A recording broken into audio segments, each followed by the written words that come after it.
Protect your car with 3W Liners all-weather floor mats. Made from durable materials like TPE and rubber, our mats are designed to withstand rain, snow, and mud with deep grooves to trap dirt and liquids. For a custom fit and advanced protection, visit 3W Liners. That's the number 3, WLINERS.com today.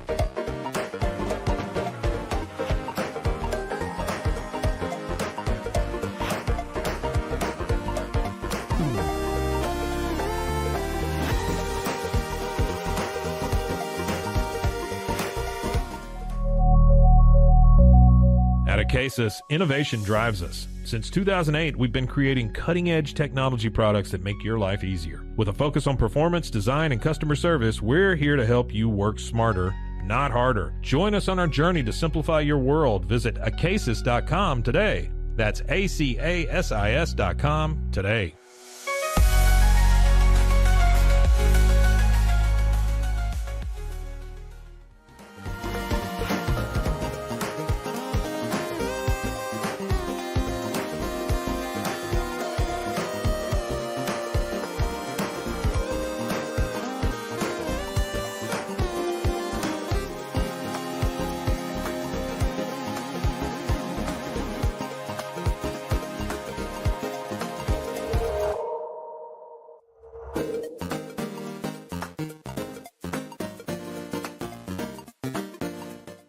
Farmhounds offers natural treats and chews made with quality products that support family farms, regenerative agriculture, and humane farming practices. Give your dog the best with wholesome, organic ingredients that promote health and happiness. Shop now at farmhounds.com.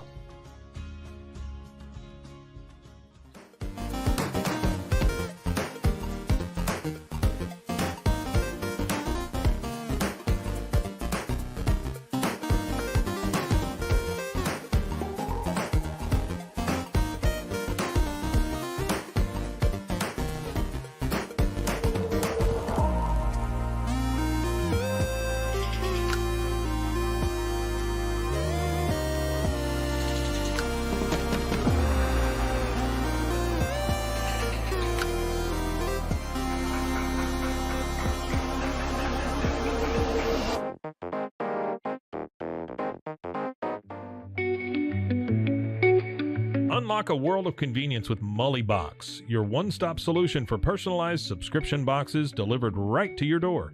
From gourmet snacks to unique finds, each box is tailored to your tastes. Experience the joy of surprises. Subscribe today at mullybox.com. That's MULLYBOX.com.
We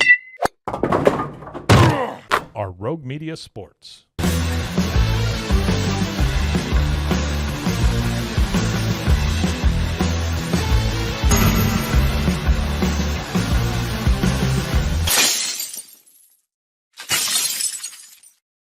Welcome in. It's the Cam Show on Rogue Media Sports Network. We are here live on YouTube as we are every weekday at high noon Eastern time, and then wherever you get your podcast. Talking Boston sports. I'm Cam Stewart. Zach Burke keeps us on the air. Weird start to this, because as soon as like the the song was rolling, I got a friend request from my elementary school music teacher on Facebook. So that's how we're starting the day today. We are going to talk Patriots and their new but also old target at number 4, and how much more likely that it's going to be that they're going to get Travis Hunter available to them at 4, and the way that they're looking at him. We also have a special guest coming on to talk about possibly the biggest asshole in Red Sox history, which is really saying something for that franchise. And things sink just a little bit lower for the Bruins, but that's probably a good thing. It's all coming up on the Cam Show. We start with the Patriots. We start with being a little over a month away, 5-6 weeks away here from the NFL draft.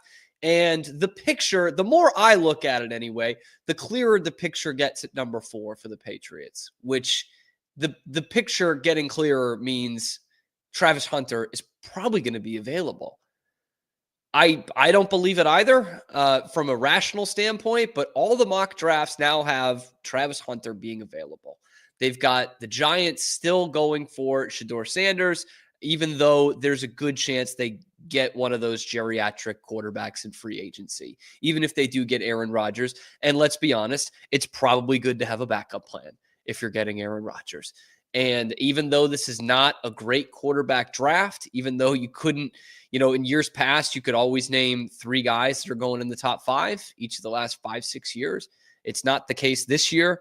Shedeur Sanders going to the Giants seems like a likely thing. And you have obviously Cam Ward probably going number 1, Abdul Carter number 2, or some combination of that. And lo and behold, the Patriots, who completely messed this up in week 18, could possibly have a guy who would have went number 1 overall in another draft sitting in their lap at number 4.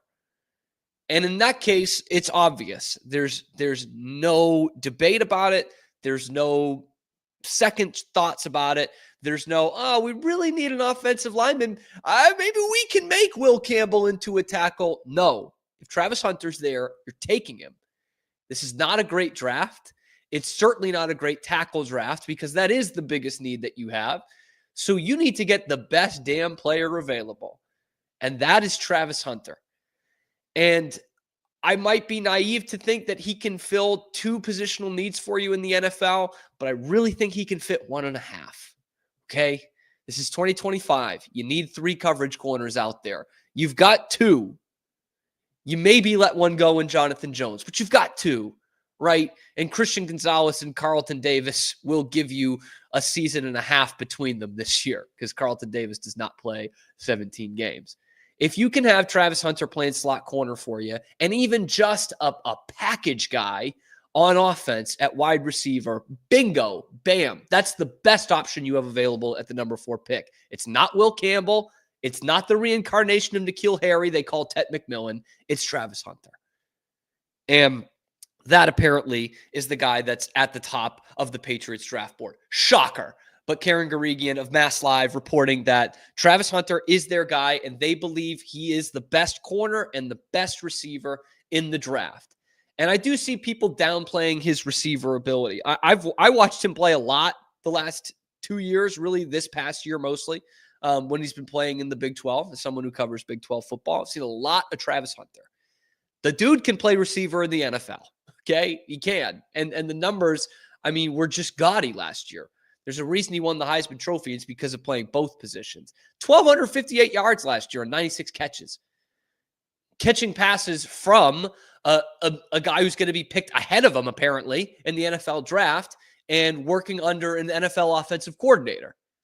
15 touchdowns at the receiver position. No one could cover him. And I would even go as far as saying he would be a damn good receiver if he played in the SEC as well. And so if you're the Patriots, there's no other option at 4. Like, there's no thought of, Tet's a little bit taller. There's no, we really need Will Campbell to shore up that left side of the line. It's an absolute no-brainer to me. And I think it's fascinating that the more this plays out, because 3 weeks ago, a month ago, I was saying no chance No chance at Travis Hunter. That was such a pipe dream. Neither he nor Abdul Carter was going to be available to them. And I was on this show absolutely railing this entire organization because it's their friggin' fault.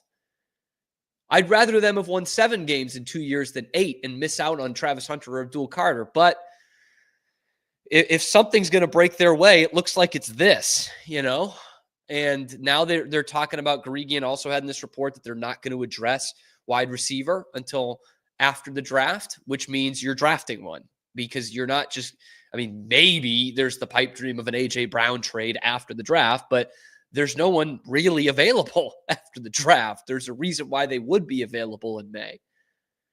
And maybe that means you're taking a flyer on Amari Cooper, which is a guy I kind of like for what, you're going to have to pay him nothing and nobody really wants him. I still think there's something left there. But that also is not, if that's the way you're going, addressing wide receiver after the draft and getting 33-year-old, 32-year-old Amari Cooper, that's not addressing wide receiver. And right now, we went into, the Patriots got better defensively in this free agency period. We knew they were going to need to improve every position group except quarterback, and they have gotten better defensively. They're a better team than they were a week and a half ago. But by that same token, if you asked any fan, and I'm sure most of the people in the front office, what it's going to take to get this team kind of off and rolling next year and get people behind this team and get them excited, you would say you've got to build around your quarterback. You've got to get some semblance of an NFL offensive line so he's not on his ass every other play. And you got to get someone who he can throw to, who he can get some separation for. And right now, they have not addressed that. They've actually probably gotten worse. Mac Hollins is a decent option, but to me, he's Chris Hogan, okay? And what was Chris Hogan without Tom Brady? And you've subtracted from the offensive line. You cut David Andrews, which I thought was very weird timing and a very odd move considering who you brought in as OC, what we know the center means to Josh McDaniels' kind of offense, and a guy who has succeeded at center in Josh McDaniels' offense. I think you give the guy a shot to come back. Is it likely that he's going to be a Pro Bowler again? No, but I think you give that guy the chance, and maybe in mini camp, if he's not up to it, you say, okay, we'll move on in a different direction. We'll try Cole Strange. First round pick, Cole Strange. We'll try that out. He was awful at it at the end of the season, but we'll give it a shot again. Give him a whole offseason as the center that we drafted in the first round. Oh, Marone. But all that to say, the answer at 4 is not Will Campbell. If you can't get Travis Hunter, if something happens at kind of the last minute and this mood in the room changes and the Giants are going to say we're going to take the other Colorado guy and pick Travis Hunter, then you move back. Because honestly, there's really no one else at 4 that really inspires confidence for the Patriots. You can have the defensive tackle from Michigan, but honestly, if you do that, you're running into the same problem that you had with Will Campbell. The size at that position. And it's a tough sell to Patriots fans to say, yeah, well, we think this guy can just flat out play. We don't care about the measurables. When you already have a defensive tackle. You just paid a ton of money to a defensive tackle, the highest paid player in Patriots history. So that's a tough sell to the fans to say, yeah, Will Campbell, who we really need a tackle or a left guard, we need both of those, is too small to play this position. We couldn't use a premium pick on him. And then use a premium pick by taking the same chances on the Johnson kid from Michigan when you already have a defensive tackle. It's a tough sell. So in that case, if you're not going to get Travis Hunter, you've got to move back. And the good news, kind of lucky shit for the Patriots is if that's the case, like let's just play out this hypothetical and it's Cam Ward, Abdul Carter, Travis Hunter in 1, 2, 3, then you've got some hungry teams that want a quarterback and one that are going to have to move in front of the other. Maybe the Jets are trading down to 4 to get Shedeur Sanders. Then you maybe have some moves with which you can play. But to me, the Karen Guregian report is like, duh, of course. Of course that's your guy. But I am surprised at how other teams are grading Travis Hunter and not seeing this same thing the Patriots are, that he is the number one corner and the number one receiver in the draft. And Mel Kiper is all over this pick for the Patriots. So do with that what you will. But to me, no doubt, Travis Hunter at 4, you take him. You don't give him the number 12 jersey, but you give him everything else, basically. Kid, you and Drake May and Zero over there, you guys are our future. Let's do this thing. Anyway, let me know what you guys think. Let me know in the comments below. Be sure to like and subscribe here on YouTube. If you're watching here, we are live on YouTube every weekday, high noon Eastern time, talking Boston sports, and then wherever you get your podcasts with segments going out on YouTube too. So ring that notification bell to know every time we are going live. I'm Cam Stewart, your host. Zach Burke keeps us on the air every weekday. Coming up, big time guest, a guy who has been with him through it all, from his collegiate days wearing a varsity sweater all the way up through the fiery tenure, very successful tenure with the Boston Red Sox. We've got my dad, Bill Stewart, coming on next to talk Roger Clemens and the legacy that he has, just because I watched a video on Roger Clemens last night. Let's do it next on The Cam Show. Protect your car with 3W Liners all-weather floor mats. Made from durable materials like TPE and rubber, our mats are designed to withstand rain, snow, and mud with deep grooves to trap dirt and liquids. For a custom fit and advanced protection, visit 3W Liners. That's the number 3, WLINERS.com today.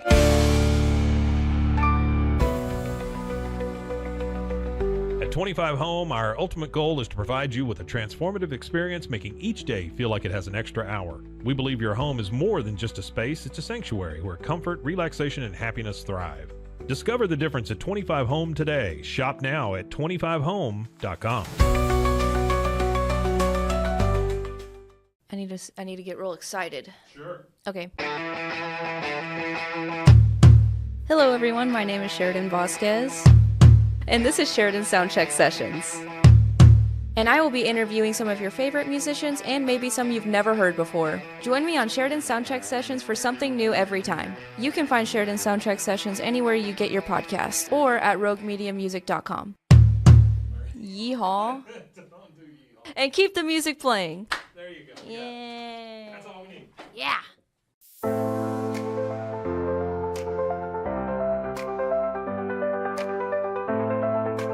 Get paid faster with Bill, the easiest way to send, receive, and manage your payments. No more delays, no more hassle. Whether you're a freelancer or a business, Bill makes payments seamless and secure, simple, fast, and reliable. Sign up today at Bill.com.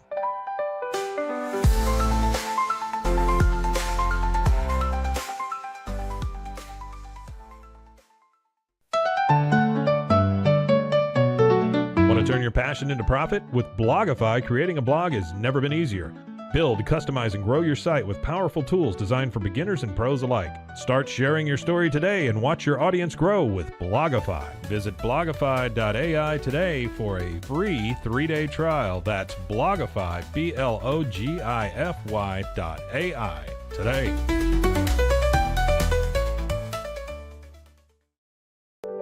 Overwhelmed by your inbox? Clean Email is here to help. Organize, clean, and manage your emails with powerful automation tools. Say goodbye to spam and clutter and enjoy a stress-free inbox. Try Clean Email today at cleanemail.com. That's CLEAN email.com. Stay connected no matter where you are with eSIM-X. Say goodbye to expensive roaming charges and physical SIM cards. With access to over 200 global carriers, we make mobile connectivity seamless and affordable for travelers worldwide. Join the future of communication today at eSIMX.com. That's ESIMX.com. Farmhounds offers natural treats and chews made with quality products that support family farms, regenerative agriculture, and humane farming practices. Give your dog the best with wholesome, organic ingredients that promote health and happiness. Shop now at farmhounds.com.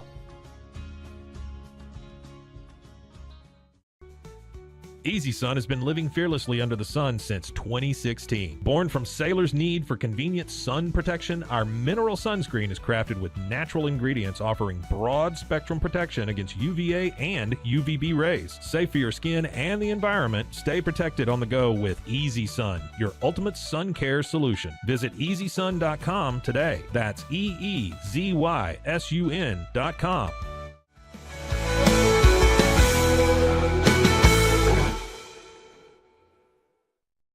We are back. It's the Cam Show, live on YouTube, Rogue Media Sports Network. Next guest needs no introduction. He's usually here when people die, so we're lucky to bring him back when someone's not dead. The only guy I'll have on here with a burnt orange Texas Longhorns jersey. My dad, Bill Stewart. Dad, how you doing? Doing fine, Cam. How you doing? Oh, just another day at the office. Talking a little Roger Clemens. So this is random because you asked this morning when I asked you to be on, what did he do now? He has not done anything yet. So I watched this great YouTube video last night. It's like a 30-minute mini documentary kind of thing, just about Roger's, interesting career and kind of from his early life up until now. And I need this gentle reminder every once in a while of just how much of a prick this guy is probably. And I'll start by saying this because he does do some work with the Red Sox now. He does do some big time charity work for the Jimmy Fund. And you'll hear his voice on broadcasts every once in a while. And it seems like he's trying to rehab without being so overt with it. You know what I mean? Like Pete Rose, you could tell, was like really trying to rehab his image. A-Rod, same thing. But Clemens is just kind of easing back in there. But sometimes you need to watch a 30-minute video to realize like how much of how unlikable the guy was. I mean, it's going to be a lot like the Pete Rose discussion. But I wanted to bring you in, Dad, because this is interesting. You guys were kind of schoolmates. You were in grad school. He was an undergrad at UT. You saw him win the national championship in '83, and bang, 11 months later, he's pitching for your favorite team and becomes an icon for the Red Sox. And then a lot of other stuff happens afterwards. And we haven't talked a lot about Roger Clemens for someone who goes as far back with him as you do. So let's start with his time as a Texas Longhorn.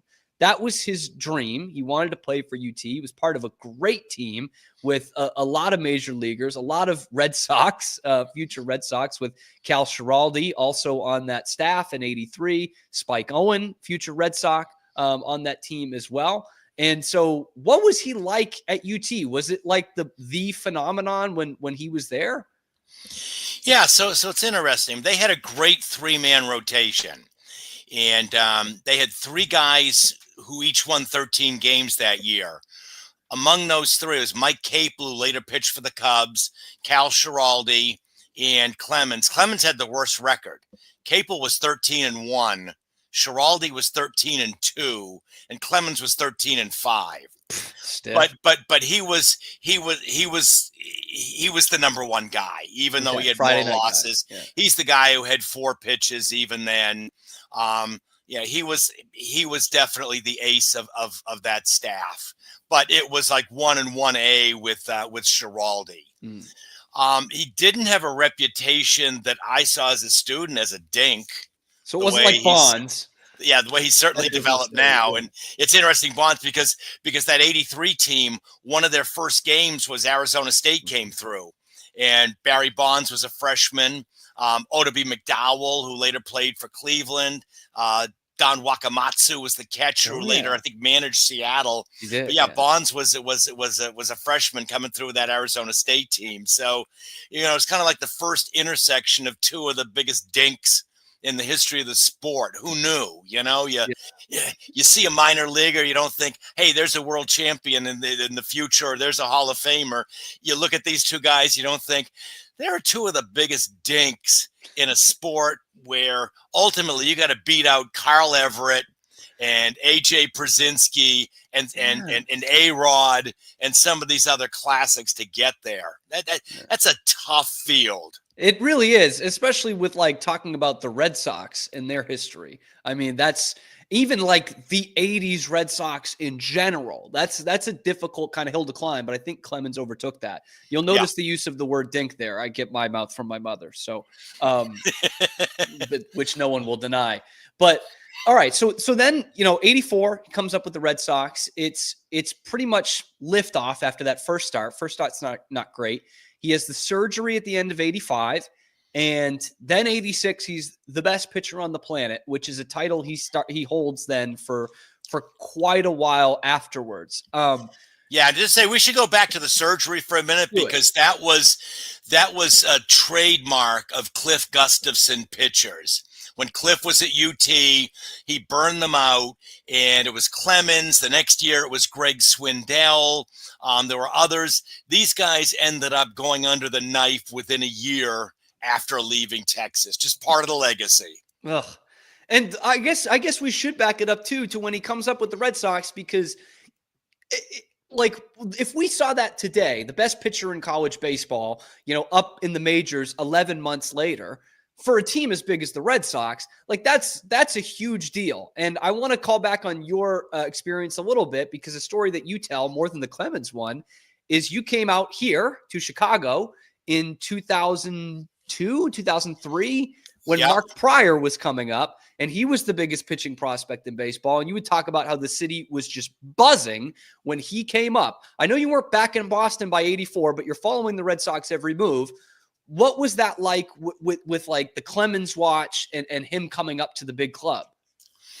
Yeah, see, I was down at Duke at the time, so I can't give you firsthand experience, but I don't remember that it was like an anticipation that, oh my God, this is our future ace coming up, making his major league debut. I don't think it was as big as you remember. Years ago, you and I went to Pawtucket to see Clay Buchholz's debut in Pawtucket. Led Double-A in strikeouts. Yeah, he was killing it in Double-A, and we went to see his debut at Triple-A, and they pretty much punched out McCoy Stadium for that one. Yeah. I don't think Clemens was quite as much fanfare. I mean, Boston, you're always starved for starting pitching. You had Oil Can Boyd. You had Bruce Hurst.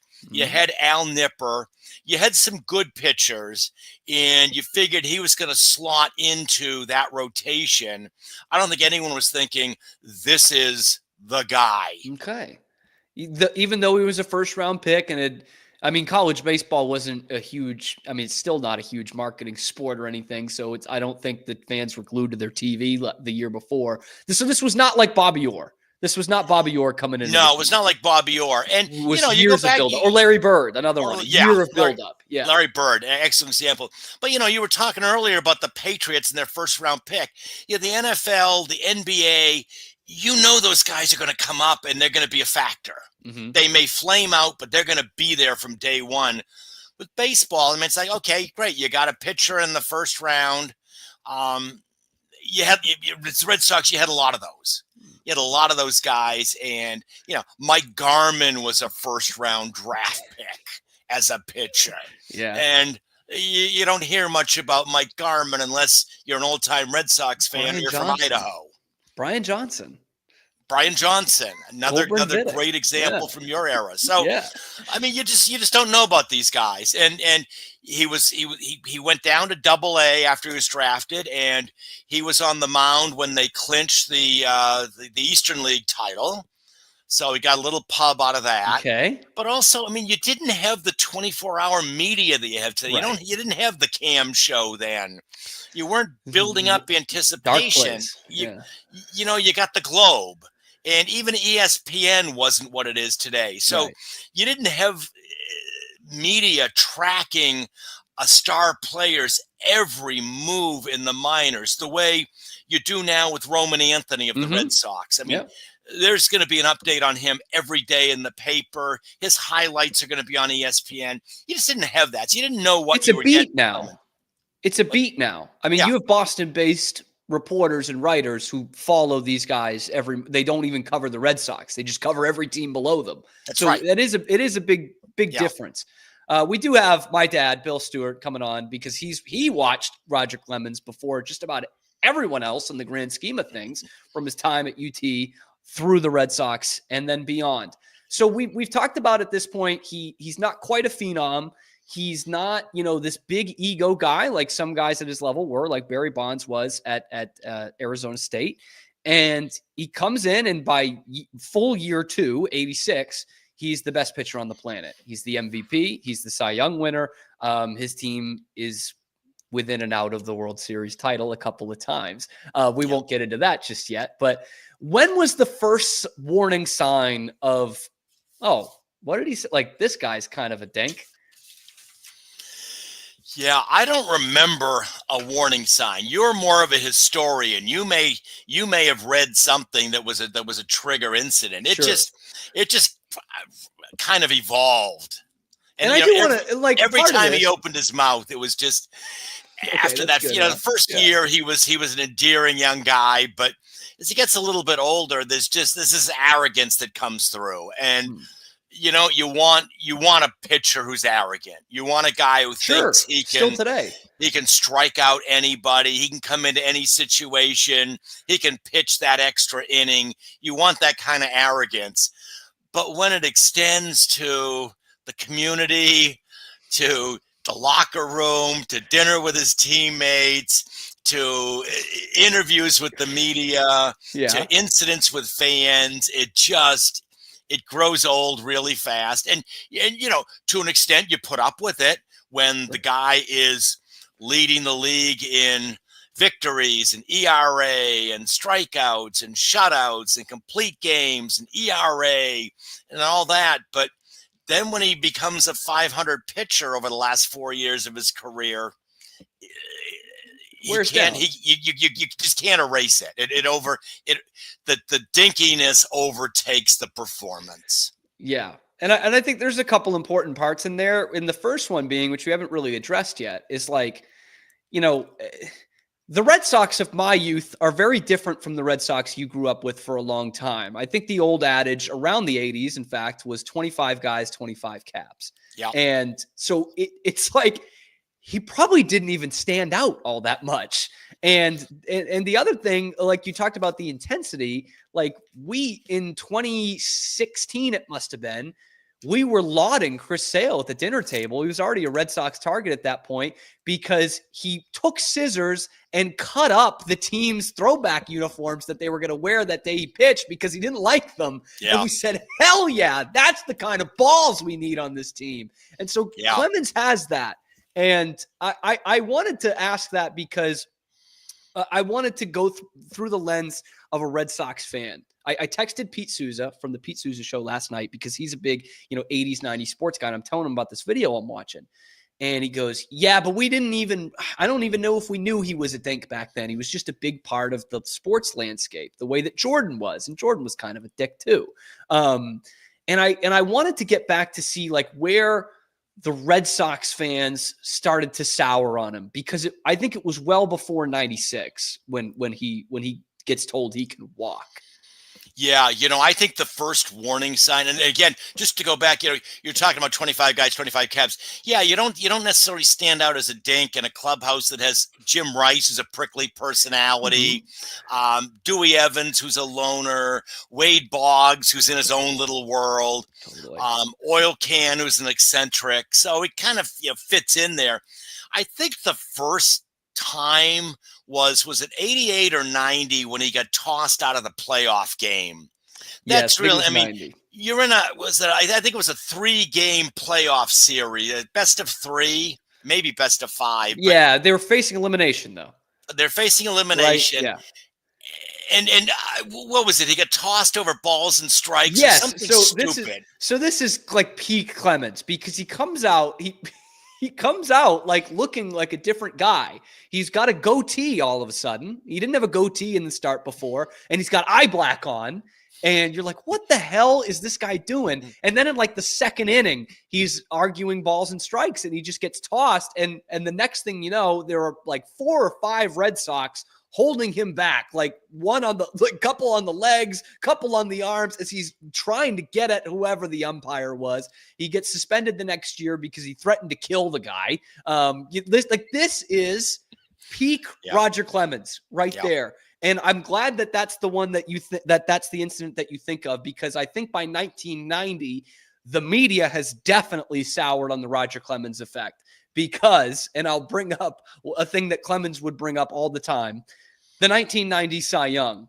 Bob Welch wins 27 games that year and gets the award.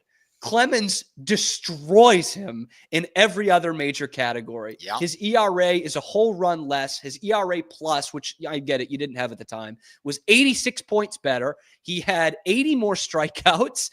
His strikeout per 9 is way higher. He had 23 less walks. He walked 54 guys in how many innings here? 228 innings. His walk percentage way better, and yet Bob Welch gets the award. So I think the media is also souring on Roger Clemens at this point. And then he kind of gets into the wilderness after that. You mentioned the last 4 years of his time in Boston, or he's a 500 pitcher. Dan Duquette says he's in the twilight of his career. And they actually offer him a pretty decent, they offered him a 4-year deal in 96. Like, Yep. That's not bad for a guy at that point. I mean, he's 13 years into his career at that point and is a 500 pitcher. So instead, another thing that endears him so much to Red Sox fans, he says, I'd like to get closer to home in Houston. So, of course, naturally, he signs with the Toronto Blue Jays. He has Jose Canseco as a teammate. He gets much bigger randomly, starts winning pitching triple crowns.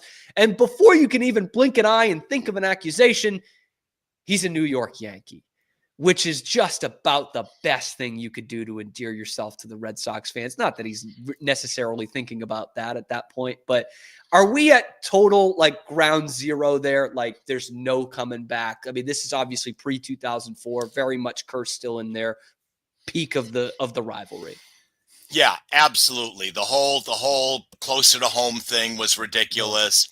The Yankee thing, it's just great because you're going to hate any Red Sox who goes to the Yankees. And with Roger, it's a layup. Yeah, I mean, it's so easy. It's a layup. It's so easy for even your pink hat fans to hate Roger Clemens because he's Roger Clemens and he's a Yankee.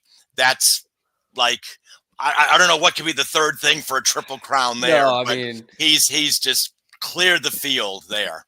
And so at this point, you've got most of his major controversies. I just wrote them down shorthand. You've got the A's ejection, closer to home. Hank Aaron, after he won the MVP in 86, Hank Aaron, with a non-controversial take, said pitchers shouldn't be able to win MVP because position players can't win the Cy Young.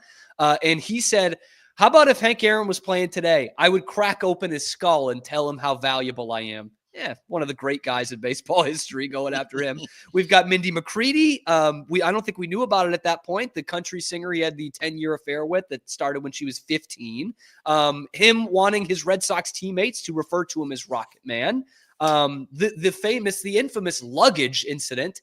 Him bitching up and down all over that he has to carry his own luggage in the airport. Roger Clemens, how could you? Well, that was the day before rolling suitcases, don't forget, in his defense. And who would put that much strain on his pitching shoulder to carry his luggage through Logan? And then we've also got, in the 2000s, we have got, when he pitched in the World Baseball Classic, they asked him about the great culture and fans that Japan and Korea had in the U.S. And he said, yeah, all the dry cleaners were closed that day. You get 50,000 of them in Anaheim Stadium. So that was not great either. But I want to bring up, so he obviously has this back and forth, right? After 03, he goes to Houston, or he said, his mother had died and her dying wish was that he would just retire. And then 3 months later, he was signing with the Astros. Wins another Cy Young in 04, has his lowest ERA ever in 04, then retires, then unretires. And this is like Brett Favre before Brett Favre. And this leads me to something that I don't know if you remember, but there is a bit of lost media with Roger Clemens and the Red Sox. And I'm certain that this tape has been destroyed. And if we can find it anywhere, I need to have it. Because in the spring of 2006, Clemens was out of retirement again, and he was a free agent. There were teams bidding for him, and one of them was the Red Sox. And there was a third grade classroom in Rockland, Massachusetts, that had an in. They had a baseball crazed teacher whose brother worked for Nesson, and they wanted to make this pitch video to Roger Clemens. And one of the things they had was this third grade classroom that you wouldn't know I was a part of. Being the biggest Red Sox fan in that class, I was not selected to give a message to Roger Clemens.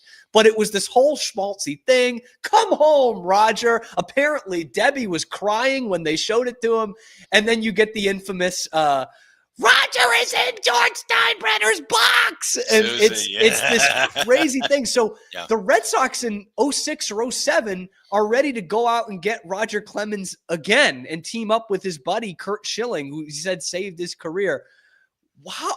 Would that have done anything to rehab his image with the Red Sox to come back after they've won the World Series, after the Yankees thing is a little bit more buried?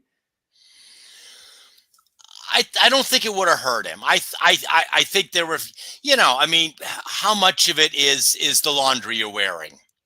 Yeah. You know, he's still Roger Clemens, but now he's your guy. So we rooted for Manny at the same time. He was an a-hole. Yeah, so I think a lot of fans would have turned and forgotten, and you had a different generation of fans. Not only younger kids like you coming up who didn't live through the early Roger, but people who weren't following the Red Sox when they weren't that good. And now that, as you say, they've won the World Championship, you got a lot of new people on board who are from other places and don't know the 80s and 90s history of Roger in Boston.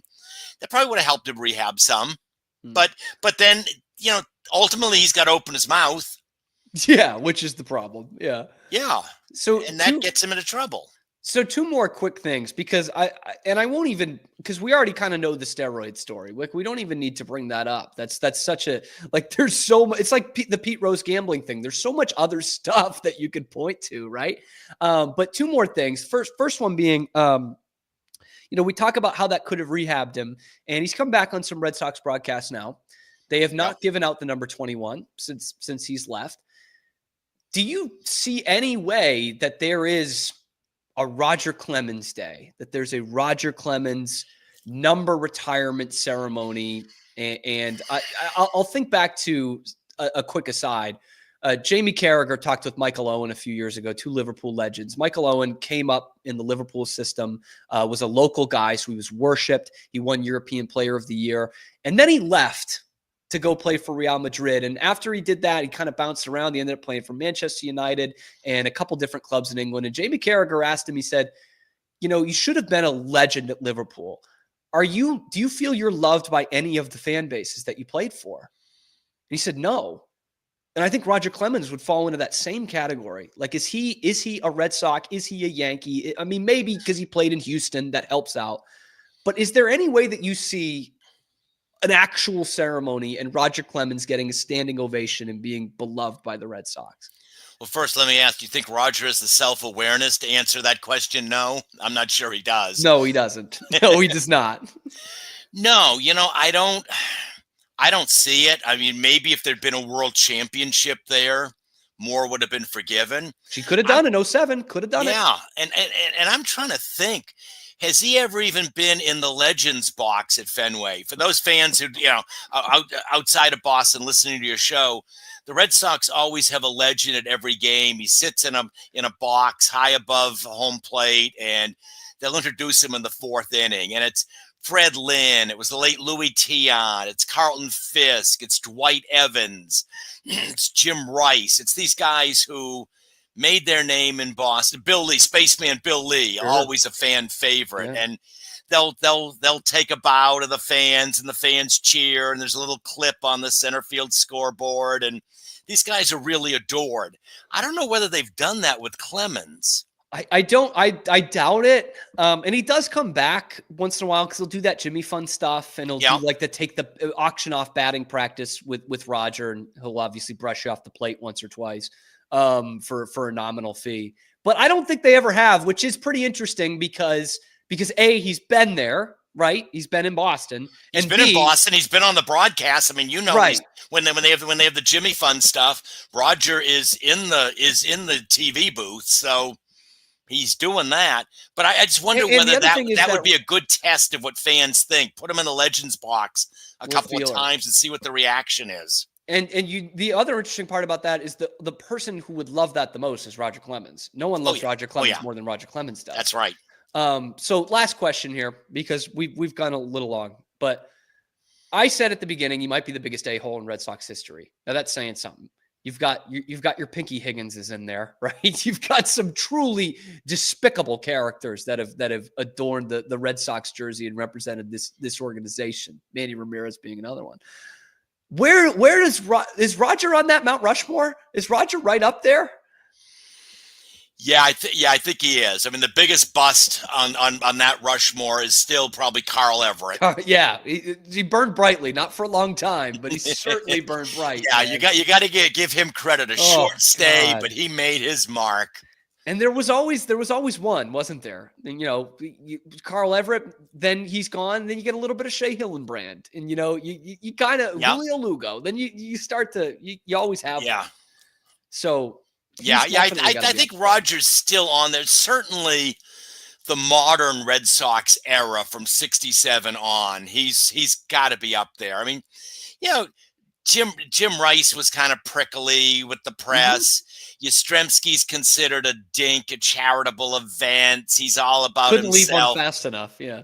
But Roger's one of the four. Yeah. He's in that Hall of Fame. Roger's in there, man. Oh, anyway, we didn't even need to get into the Hall of Fame case. This is what I was looking for. Where did it go wrong? And I don't think anyone will have any one consensus answer of where it all went wrong for Roger Clemens, but it's certainly and it's too bad with the whole steroids thing. Was he a washed up pitcher? Probably, but I mean, you look at his career, and I watched him and another contemporary. He's Tom Seaver on the mound, no doubt slam dunk Hall of Famer. On the mound, he's a slam dunk Hall of Famer. This is a guy who leads multiple teams to not championship, but to the heights of the sport. He's a dominant pitcher. It's just the personalities couldn't be more different. And I mean, to use kind of another one of to compare what Roger Clemens was probably before steroids, like look who takes over for him in Boston. Pedro doesn't have any steroids, and he's a bit of a prickly character. He's fun-loving, so that part's different. But on the mound, he was just as intense. I mean, he could have just as easily thrown a shard of bat at Mike Piazza as Roger Clemens did. Yeah. And he didn't. I mean, he won 230 games. It's not like he nails all the numbers, but he's got maybe the greatest peak of any pitcher ever. And so it's almost like you look back and you're telling Roger, you don't have to do this. You don't have to have Jose Canseco bring in his trainer and shoot you up the ass here. You don't have to do it. But that's the fallacy of Roger Clemens, man. Like that's all part of the story. And you mentioned Pedro, as I would always tell you growing up. I mean, Pedro was the most dominant pitcher that I've ever seen for the Red Sox. And I know you went to at least one of his starts. The atmosphere at Fenway was electric with the Dominican flags waving and all of that. The K counter, yeah. He was the most dominant, and that period of time he was absolutely the best. But Roger was the guy who gave you innings, who gave you victories, and gave you a low ERA and a lot of strikeouts. The prototype. What's that? Like the prototype. Like Pedro prototype, old time, number one pitcher. The Bob Gibson, the Tom Seaver, the Steve Carlton, the guy who just went out there every fourth day in that generation. You handed him the ball, and you were getting 7 strong innings at least. Pedro was kind of ahead of his time, because you didn't need the wins to know how good Pedro was. That's right. And that's all we look at today. We don't even wins and batting average are not part of the equation here. Looking at things in 2025, Clemens was very much a product of his time. And so to him, 300 wins was big. He ends up getting to 350. And it's a good, I'll send you the link to the video if you've got a half hour to watch it. Yeah. It's pretty interesting. Cool. There are actually some things that I learned about Roger Clemens, which takes a lot, and I'm sure it would for you too. But that's my dad, Bill Stewart. Thanks for coming on, Dad. I appreciate this. Great being on and talking old Red Sox and Longhorns baseball. Yeah, we'll curb the Longhorns talk for most of the time, but we fans do too these days. Definitely. Thanks, Dad. I'll give you a call later. How about that? All right, Cameron. Take care. Thanks. That's the man. That is the man. Bill Stewart, the ultimate Red Sox expert, Red Sox and Longhorns expert. Sorry, Zach, that was me that put him back in here. It's too close to the end to just do a commercial break. So let's just kind of go in some wrapping up thoughts. Zach, if I could bring you in here, because I meant to ask you about this yesterday, but we were kind of crunched for time. I'm going to keep it very Boston centric, but I showed Grace The Departed the first time the other night.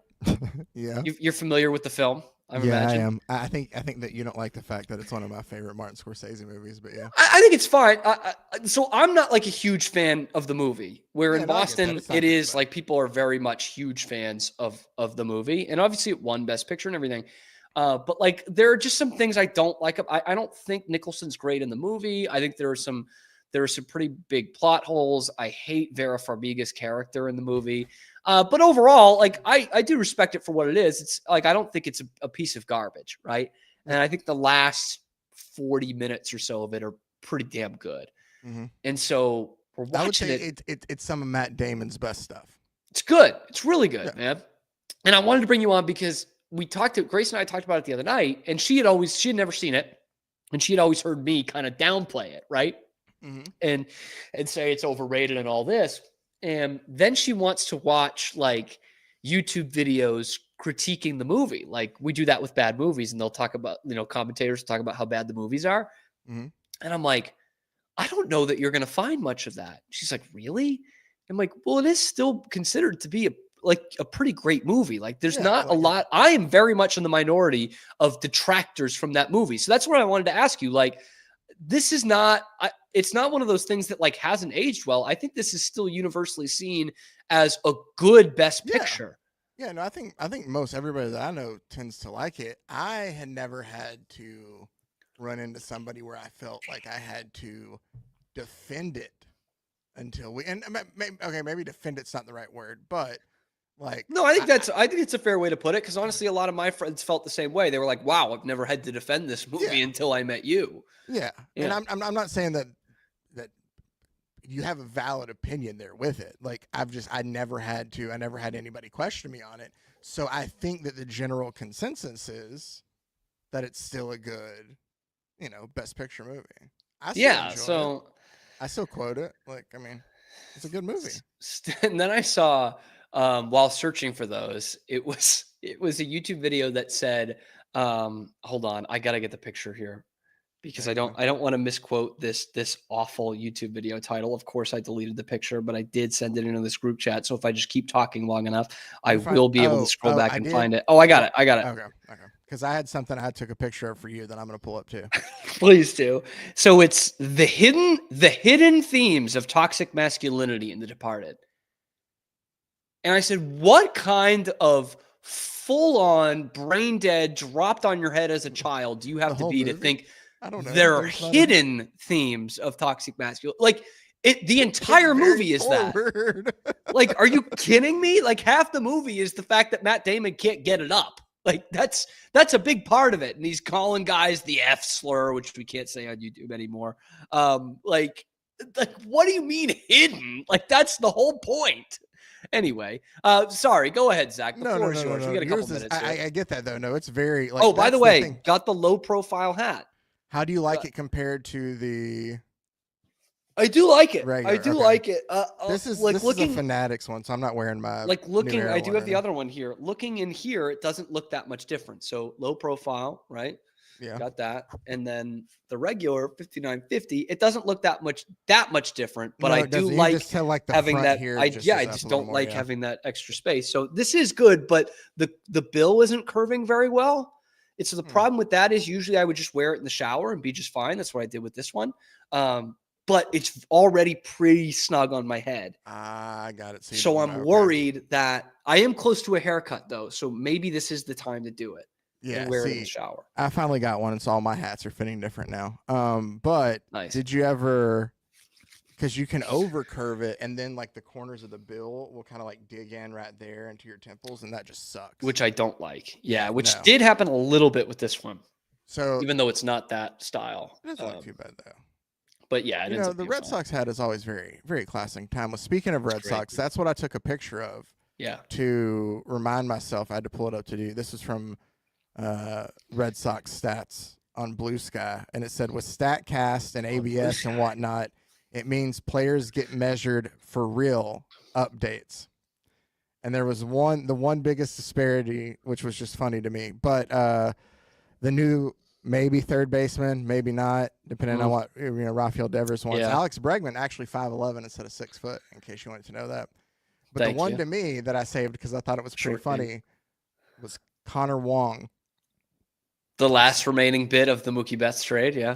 So they had him listed at 6'1". Do you want to know what his real height was? You want to take a guess? I on would have this? never guessed he was 6'1". I would have guessed 5'9", 5'10". He's really 5'10", but they have him listed at 6'1". That's a big difference. Trust me, 3 inches is very big. Okay, trust me. All right, but that is like taking liberties. It to an reminds extreme. me, and I know that you can appreciate this too, and I'm sure it's like nationwide, but specifically, or especially here in the state of Texas, are notorious for beefing up like player stat lines or of just like rosters. If it's like, oh, their offensive line is all 6'3" and 250 pounds, and you're sitting in the stands, you're looking at those kids, and you're like, there's not a single one of them that's over 6 Yeah, foot, you're like, man. I'm not a doctor, but also, I think I know what I see it. Especially when they're wearing pads and you still don't think they're up to that. Exactly. You're like, they're still not over 6 feet. But yeah, no, I just saw that and thought that, yeah, you're right. 3 inches is just a bit off. So Connor Wong, not 6'1", 5'10". thank you. This is big news. Yeah, This is big news for the Red Sox. or short news, depending on how you look at it. This is why we keep this guy around. This is why we have Zach Burke keeping us on the air Monday through Friday, every weekday, live at high noon Eastern time, and then wherever you get your podcasts. Don't forget to make sure to click the little bell so you get notified whenever we go live. Thank you. Anything else they should do, Zach? Always make sure to like, subscribe, and leave a comment. Leave a comment about how great the Bulldozer was. You do this better than I do, Clemens. so I'm gonna get out of your way. Thanks. Drop a comment below. He's still in the green room, so we can hear you if you drop a comment on how great the Bulldozer was, talking about Roger Clemens. That should have been a late July, summertime topic, but I was like, screw it, man. I was so into this, and I find Roger Clemens to be arguably the most fascinating character in Red Sox history, just because of how it all fell apart. And time usually will heal all wounds. Like Rick Pitino is coaching in the NCAA tournament this week with a great team. Time should be healing all wounds, but I don't think it's going to with Roger Clemens. I just don't think it's going to. And like Pete Rose, he's certainly not going to help himself in that. Anyway, like, subscribe, leave the comment. We're here live at high noon Eastern time every weekday. Segments going out on YouTube, and then we're available wherever you get your podcast. So we will see you tomorrow on The Cam Show.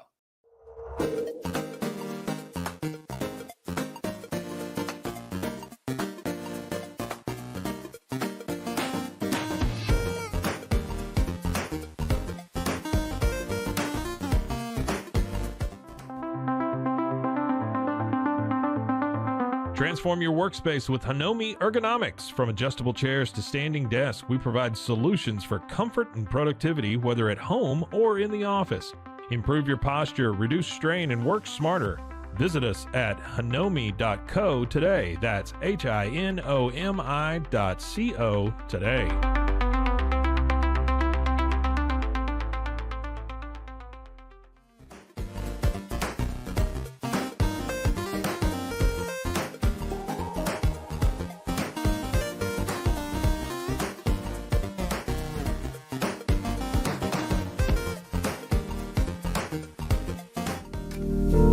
Experience the future of secure private cloud storage with Internex. Protect your files with end-to-end encryption, ensuring your data stays private and accessible only to you. Enjoy seamless, fast storage without compromising security. Visit Internex.com today and take control of your digital life. That's INTERNXT.com today.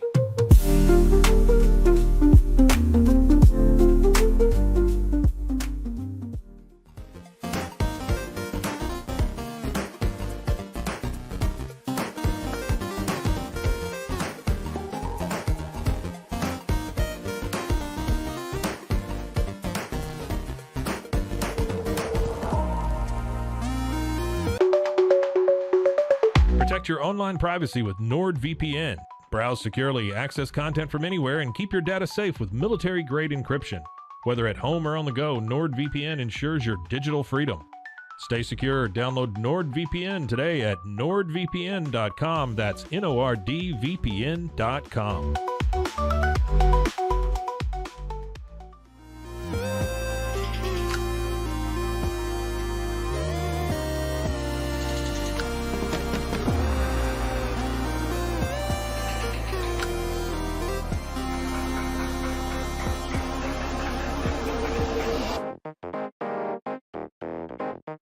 Tusains, we understand that maintaining a healthy lifestyle can be challenging, especially in today's fast-paced world. That's why our mission is to make fitness accessible to everyone, anywhere. Committed to excellence, we adopt a user-centric approach guided by ergonomics and medical science. With a team of seasoned professionals in R&D, design, and manufacturing, we prioritize quality across our entire product line. Visit Tusains.com today and start your journey to better health. That's TOUSAINS.com.